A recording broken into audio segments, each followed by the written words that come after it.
I had lunch the other day with another alumnus from Bucknell, and he is just somebody that I really respect his perspective and opinion on.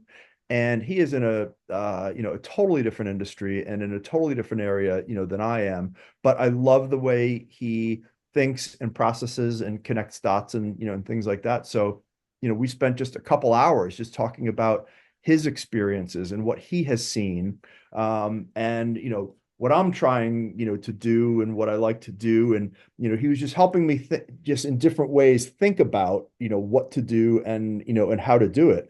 And, that's been, tremendously helpful. I'm still reflecting on it. We'll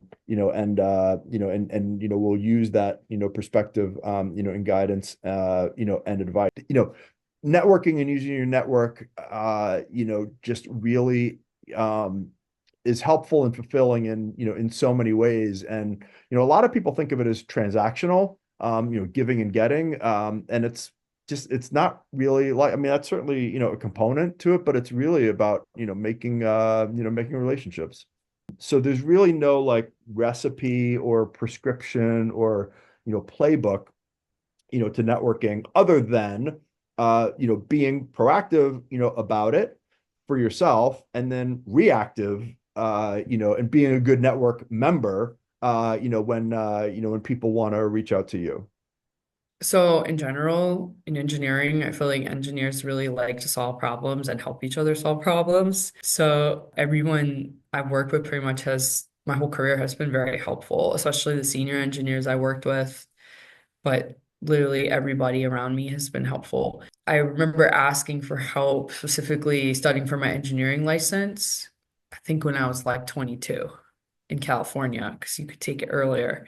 And then I realized it's not so easy, and I really should try to be on the ground in New York. And eventually I got it when I think I was 25. And I asked a lot of colleagues, like, to help me study and like, how do you do this question? How do you do that question? The nice thing about the team that I'm on here at Booz is they are all very like welcoming and opening to help. And that's kind of the culture that I've tried to continue to cultivate as I've moved into leadership positions on the team.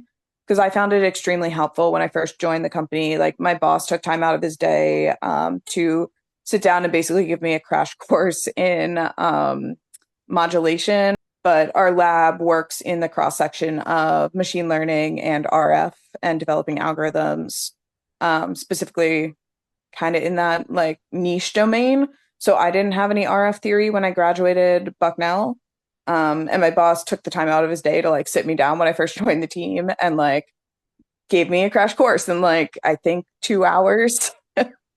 um, and I thought that was like very nice that someone on the team would, I'm sure he had many other meetings and many other priorities, and he was willing to like just sit down with me for a couple hours and talk me through it.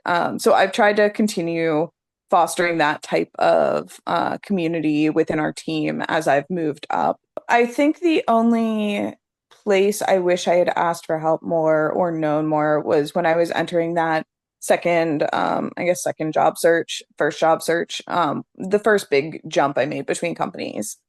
Because I think I probably should have talked to more people that had done it before to understand, like, what types of questions to ask. I think I went into them very much like they're interviewing me, and not having the mindset of like, I'm also interviewing the company to see if I would like it.